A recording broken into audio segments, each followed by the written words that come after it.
हर तरफ Ed Sheeran छाए हुए हैं फिलहाल इंडिया में। शाहरुख खान से लेके औरी एंड दिलजीत दोसांझ से लेके अरमान मलिक सब दिख जाएंगे आपको एड के साथ। तो कौन है ये बंदा जो इतना ज्यादा हाइप पैप्स कर रहा है? वेल, जो एड के फैंस नहीं है उन्हें आइडिया नहीं है कि ये कितने बड़े आर्टिस्ट हैं। 33 साल की उम्र में world wide fame, 47.4 million followers on Instagram, 54 million subscribers on his official YouTube channel and 17 million followers on X।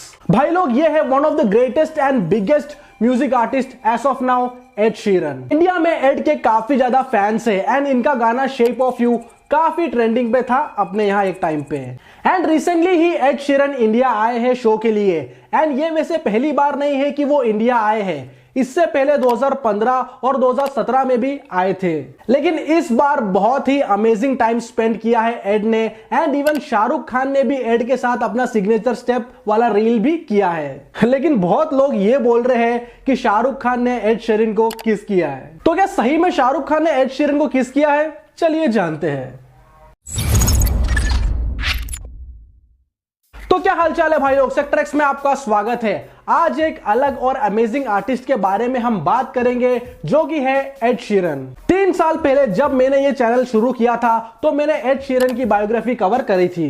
आज जरा एक अपडेटेड वीडियो करते हैं एड शीरन के बायोग्राफी की एंड फिर इतने सक्सेसफुल क्यों हुए हैं एड शीरन एंड क्या है म्यूजिक इंडस्ट्री की dark reality according to Ed, ये सब इस वीडियो में हम जानेंगे। And one more proud thing कि एड को अपने दिलजीत पाजी ने पंजाबी में गाना गवाया है, ये सब हम इस वीडियो में भी देखेंगे। और जो मेरी हिप हॉप ऑडियंस है उन्हें बता दूं कि मैं एड शीरन वो बंदे हैं जिन्होंने 50 सेंट और एमिनेम को काफी सालों बाद एक ही ट्रैक पे लेके आए हैं। तो चैनल पे नए हो तो सब्सक्राइब जरूर करना और हमसे इंस्टाग्राम पे जरूर जुड़ना। सो इसी के साथ इंट्रो करते हैं रोल और शुरू करते हैं आज का amazing video about who is Ed Sheeran.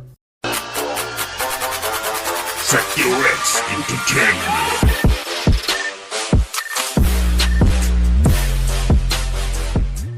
Ed Sheeran, जिनका असली नाम है एडवर्ड क्रिस्टोफर शीरन, इनका जन्म हुआ था 17 फरवरी 1991 हैलिफैक्स इंग्लैंड में। एड के 2 भाई हैं और उनका जो बड़ा भाई है वो एक क्लासिकल कंपोजर है एंड जो डैड है वो एक लेक्चरर एंड मॉम उनकी कल्चर पब्लिसिस्ट और ज्वेलरी डिजाइनर थी। एड 4 साल की उम्र से ही चर्च क्वायर में गाते हैं एंड बहुत ही कम उम्र में ही गिटार बजाना सीख गए थे। यानी हम ये कह सकते हैं कि एड को बचपन से ही म्यूजिक में काफी ज्यादा इंटरेस्ट था। एंड एक इंटरव्यू में उन्होंने ये कहा था कि वो बचपन से ही काफी वियर्ड थे एंड वो कोई इतने खास पॉपुलर नहीं थे इवन तो इतने टैलेंटेड होने के बाद भी, और ना ही उनके स्कूल टाइम में इतने कोई खास फ्रेंड्स थे। बॉब डिलिन और बीटल्स वगैरह के गाने वो काफी सुनते थे बचपन से एंड थोड़ा बहुत एमिनेम भी।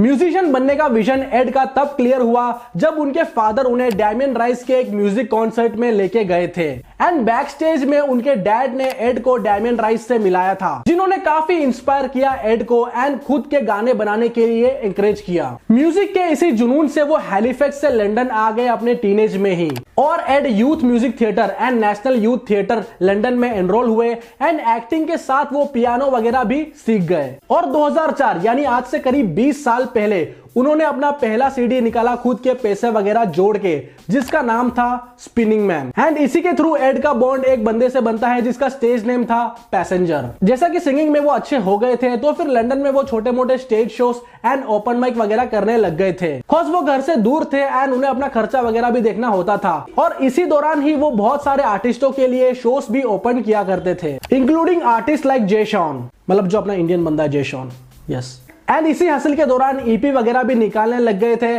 ताकि उनका म्यूजिक और फैले और उनका विजन क्लियर हो गया था कि मुझे म्यूजिक में ही आगे बढ़ना है। एड ने म्यूजिक के साथ ही एक्टिंग में भी अपना हाथ आजमाया और ऑडिशन भी दिया था ITV's ब्रिटानिया हाई नाम के शो के लिए और 2010 में एड शीरन SB टीवी में ज्वाइन हुए थे एंड एक गाना किया था उनने एंड ये गाना जहां पहुंचा लंदन के थोड़े एस्टैब्लिश रैपर के पास जिनका नाम था एग्जाम्पल एंड फिर उनके साथ ही एड हैंग आउट करने लगे एंड एग्जाम्पल के लिए वो शोज वगैरह ओपन करने लग गए थे। Bullet. And this is the Nando's song. Start it.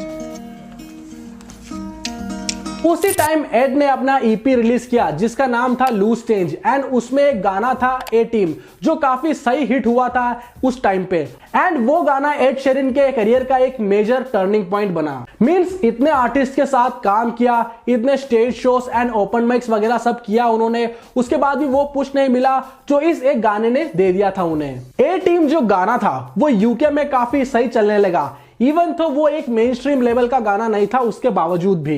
इस मोमेंटम के बाद एड ने अपने करियर को एक स्टेप आगे बढ़ाने के लिए उन्होंने सीधा फ्लाइट पकड़ लिया सनी लॉस एंजलिस के लिए। वहां पे उनके बहुत कम कॉन्टैक्ट्स थे, सो उन्हें सब जीरो से स्टार्ट करना था। लॉस एंजलिस में वो फिर कैफेस वगैरह में शोज करने लगे एंड उनके जो बहुत कम पहचान वाले फ्रेंड्स थे उनके घर के सोफा वगैरह पे वो सोया करते थे और ऐसे ही बहुत हार्ड फेस चल रहा था एड का तब, लेकिन फिर भी एड ने हार नहीं मानी।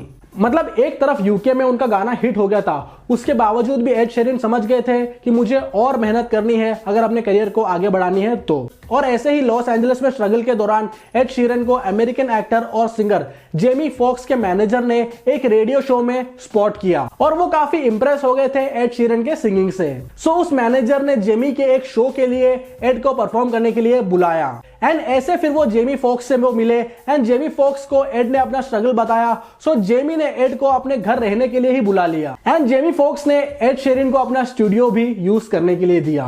फिर 2011 में एड शेरिन ने जेमी फॉक्स के स्टूडियो में रिकॉर्ड किया हुआ ईपी ड्रॉप किया जो था नंबर 5 कोलैबोरेशन प्रोजेक्ट एंड ये काफी हिट साबित हुआ। बिना किसी लेबल या प्रमोशन के फर्स्ट वीक में ही 7000 कॉपी सोल्ड हो गए थे और आईट्यून्स पे नंबर 1 पे आ गया था ये ईपी।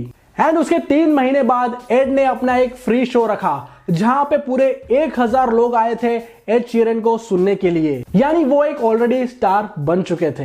एंड फिर आगे जाके एड शेरिन असाइलम रिकॉर्ड्स के अंदर साइन हो जाते हैं अच्छे खासे अमाउंट में और फिर अपना डेब्यू एल्बम लॉन्च किया जो था प्लस। और ये जो प्लस एल्बम था वो यूएसए और यूके में नंबर 1 चार्ट टॉपर था बिलबोर्ड पे और इस एल्बम के लिए ब्रिट्स म्यूजिक अवार्ड्स द्वारा उन्हें best British male solo artist का भी अवार्ड मिला था उस साल।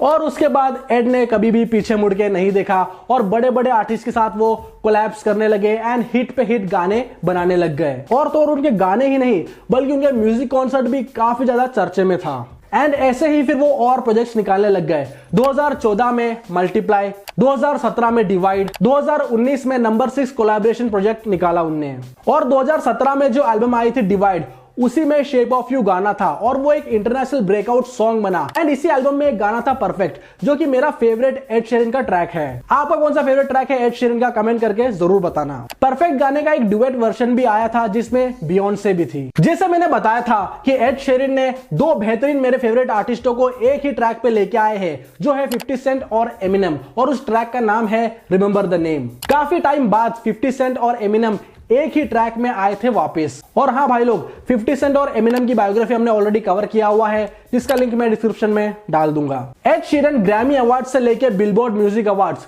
सब जीत चुके हैं एंड उनके शोज में वो काफी वर्सेटाइल रहते हैं एंड जैसे मैंने बताया था लास्ट बार वो इंडिया आए थे 2017 में। तो ये था भाई लोग एड शेरिन का कम अप कि कैसे वो म्यूजिक इंडस्ट्री में आए। अब जरा बात करते हैं डार्क साइड की। बात किया जाए डार्क साइड की तो एड ने काफी जल्दी सक्सेस देख लिया था अपने करियर में और इसी के साथ वो म्यूजिक इंडस्ट्री के दलदल से भी वाकिफ हुए थे। एड के साथ ऐसे कई इंस्टेंस हुए हैं इंडस्ट्री में, लाइक फॉर एग्जांपल 2014 में उनपे उनके ही को राइटर ने केस फाइल किया था सॉन्ग कॉपी करने का और वो गाना था थिंकिंग आउट लाउड। और उस टाइम पे ही एड का एक इंटरव्यू भी आया था जिसमें उन्होंने इंडस्ट्री के इस डार्क साइड के बारे में मेंशन किया था। इतना कुछ सीन होने के बाद भी एड हमेशा से ही कंट्रोवर्सी से बचे हैं और हमेशा ही उन्होंने एक अपना पॉजिटिव इमेज मेंटेन करके रखा हुआ है और उनके फैंस के लिए ये बंदा हीरा है। तो एड के इंडिया टूर की बात करें तो एड पहले भी इंडिया आए हैं जैसे मैंने बताया था और इस बार इंडिया में एड ने फुल एंजॉय किया है और इवन वो स्माइल फाउंडेशन के साथ मिलके चैरिटी वर्क भी किया है उन्होंने। और जो कॉन्सर्ट हुआ था मुंबई में उसमें काफी लोग आए थे।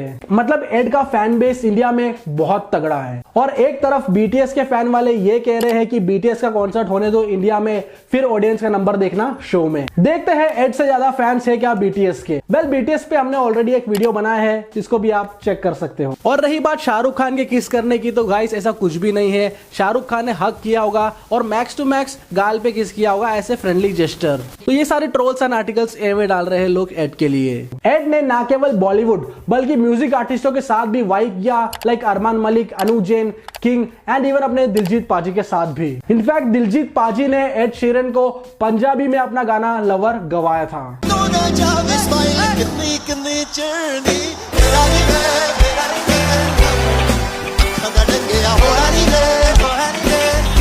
एक जमाना था जब अपने यहाँ पे आर्टिस्ट इंग्लिश में गाना गाते थे और अब देखो बाहर के आर्टिस्टों को अपने लैंग्वेज में हम गवा रहे हैं। दुआ यही है कि हमारे यहाँ ऐसे ही सीन आगे बढ़ते रहे।